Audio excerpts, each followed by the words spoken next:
All right, for graphing notes part 2, I want to show you some shortcuts for interpreting graphs. We're first going to look at velocity versus time graphs.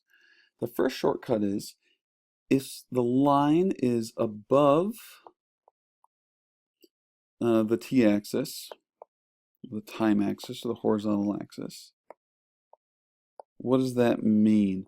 That means that it has a positive velocity.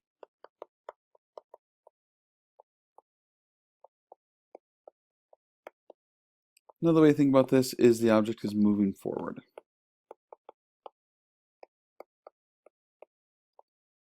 Now let's see why this shortcut is true.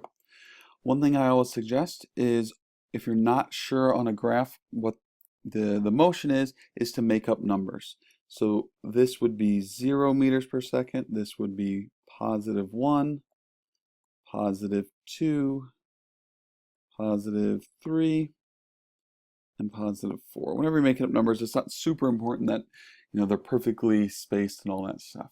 But we see that anything above the time axis, let's highlight that space here, any line that's anywhere up here, all of that's going to be positive velocity. So anything above the time axis, that's always going to be a positive velocity or moving forward.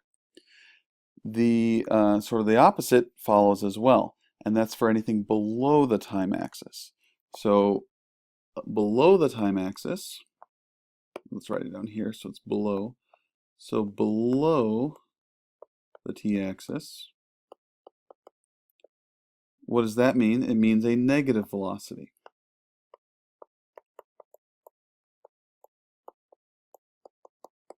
Another way we commonly say that is moving backwards.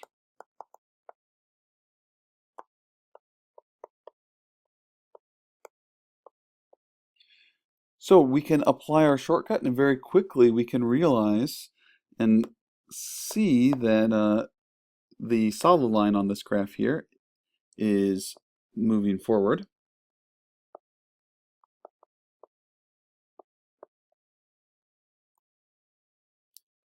And the dashed line over here must be moving backwards because it is below the t-axis. So we have, if we make up some numbers, -1, -2, -3, -4 meters per second. If we have a negative velocity, we're moving backwards. So this is moving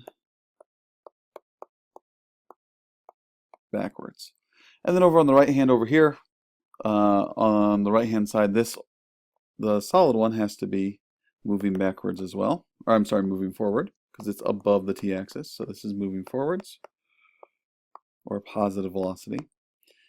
And below the time axis, it must have negative velocity, so this must be, the dashed line must be moving backwards.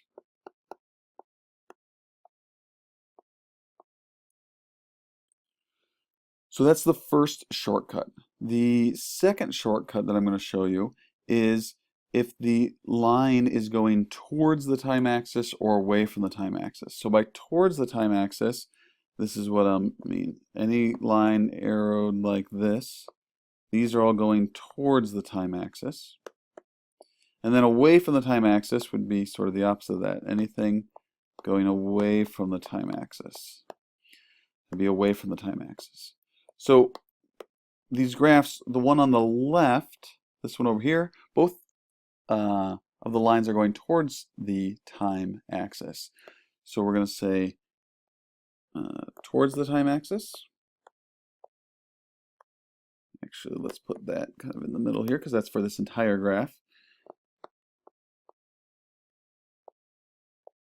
So towards the t-axis. What does that mean? Well, let's see. The top one, if I kind of plot some points, we start +4 meters per second, and then +3, then +2, then +1. And this one we start -4, -3, -2, -1. Both of those, the magnitude of the velocity or the speed is decreasing. So going towards the t-axis must mean slowing down.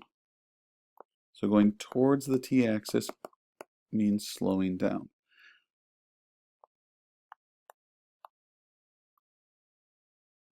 And let's go over here and going away from the t-axis.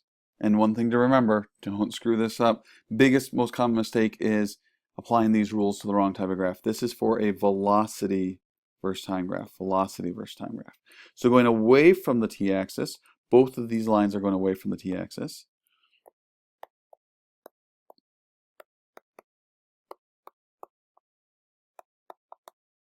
Well, what does that mean? That means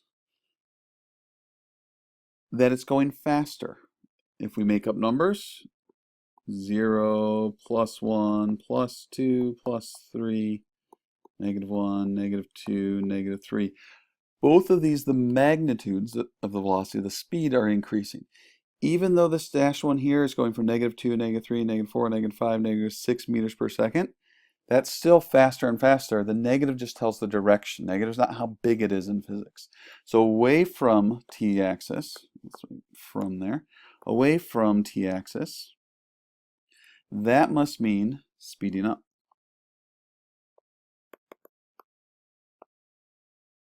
All right, so your shortcuts for velocity versus time graphs. Remember, this is just velocity versus time graphs.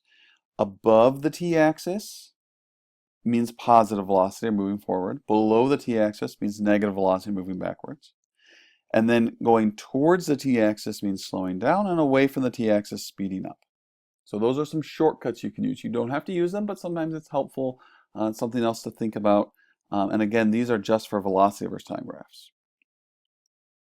So let's look down at these two velocity versus time graphs. And what I want you to do is test yourself and try to do a description of each of those motions for each of those lines. So is it speeding up, slowing down, or staying the same speed? And is it going forward or going backwards? So what I want you to do is I want you to pause the video, do the descriptions, and then come back. Okay, so pause the video now. All right, hopefully you paused the video and you did the description, so let's do those together. Actually, I'm going to write it out, and so you don't have to watch me write it out the whole time. So I'm going to pause mine, and then I'll show you the answer in a second. Make sure you've done both descriptions we'll show you this one first. You can check your work, and then I'll show you this one over here. If you got the first one wrong, you can maybe make changes, update it over here. Okay, so here is the answer for the velocity versus time graph, the first one. All right, here's the answers. You were either the dashed one on top, I have in red, is moving forward and speeding up. It's above the time axis and it's going away from the time axis. The second dashed one in blue is moving forward but slowing down. It's above the time axis, so moving forward, slowing down because it's going towards the time axis. The numbers are getting smaller, they're getting closer to 0. And then the last one, the one at the bottom I put in green, is moving forward at a constant velocity. So make corrections as needed, and then do the other one. If you're confident on that, you can just keep this video playing. If not, if you want to make some changes, pause the video, make the changes, and then we'll check the one on the right momentarily. All right, looking at the answers for this one, notice they are all moving backward. That's because they're below the time axis. The first one, the one I wrote in red, is moving backwards because it's below the time axis, and it's slowing down because it's going towards the time axis. The velocity is getting closer and closer to 0 meters per second, so it must be slowing down. The one below that is speeding up because the velocity is getting further and further from 0 meters per second, so it must be going faster, or faster and faster. And then the last one, the green one, is going at a constant velocity and moving backwards. The velocity isn't changing because it's a horizontal line. All right, we're going to move down to position versus time next. What I want you to do for position versus time first is write out a description of the motion. One thing I'm going to do to kind of help you with that, as a hint, is we're going to split it up, and right at the apex here, at any inflection point or apex of a parabola, you sort of want to split up the motion at that point. So what I want you to do is write out a written description, just like I've been doing for those other ones, of the motion for the first part and the second part here of this graph. Go ahead and pause the video and do that now. All right, let's check your answers. Let me show you how to think through this. What I'd like to do is, what you need to do is look at the slope of the graph. And to do that, I draw a bunch of straight lines that are tangent to the curve. And I sometimes I'll hold my marker, you can't see it on the video, but I'll hold my marker, my pencil, and just sort of trace it along the curve. So I see initially at the beginning here, it's a very steep slope. And then as we go on further and further, the slope becomes more and more shallow. And at the end here, or halfway through, we have a horizontal line. So I can tell that my slope is starting out very steep and is getting shallower and shallower. So that must mean that I am moving fast, but I'm slowing down. So initially I have a steep slope, so I must be moving fast, but slowing down. And because these slopes are positive, I must be going in the positive direction. I must be moving forward. So if we were to write a description for the first part, we say moving fast but slowing down.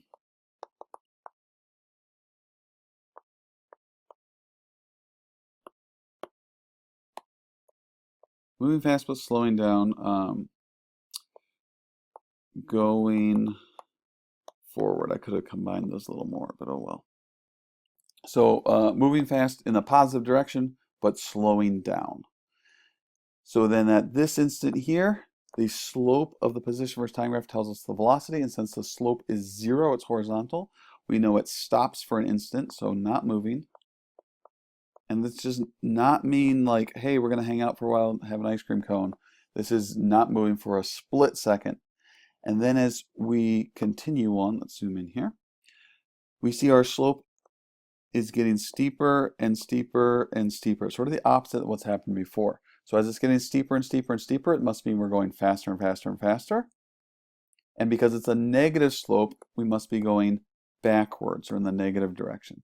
So for the second part of the motion, past the halfway point,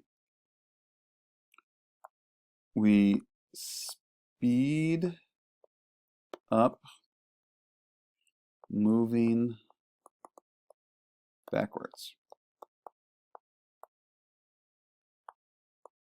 One thing we didn't address here, which I often just forget for position versus time graphs because it's not terribly important, but our initial position we started at x equals 0. So we may want to add that to our description. So starting at a position of x equals 0 meters, then those other things happen. So we are, what's going on here, to summarize, we're starting at a position of x equals 0 meters. We're moving very, very quickly, but then we're slowing down. We're going slower and slower and slower until we stop for an instant and we turn around, go the other direction, faster and faster and faster and faster and faster. And we actually end up right where we started because we're crossing the time axis, and that is at our position of x equals 0 is what we're defining. We're saying that is 0 meters there. All right, so what I want you to do is go ahead and do this one here, and then we'll talk through it. So pause the video and then go through and write a written description of the motion, and then I'll show you my answer. All right, here's my answer. I said starts at a positive x position. I know that from its y-intercept up here. It's moving backwards quickly but slowing down. I know it's moving backwards because these slopes here are all negative. I know it's slowing down because the slopes are getting shallower and shallower. It stops for an instant when the slope is 0 at this point here. And then it goes forwards faster and faster. I know it's going forwards now because the slopes are positive. And then I know it's going faster and faster because those are getting steeper and steeper. Another way on a position versus time graph to know that it's going forwards or backwards is if it's just the positive slope versus the negative slope, or if the x values are getting bigger or smaller. Is another way to look at that.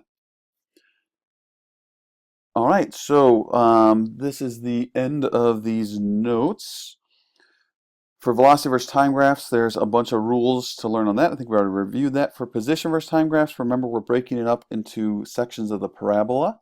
And one thing I like to do is draw those little tangent lines in there to help me think through it. I wouldn't try to memorize these. I just see many, many students screw this up. I would make sure you just sort of think through the position versus time graphs and kind of write it out bit by bit like I did here. All right, that's the end of these notes.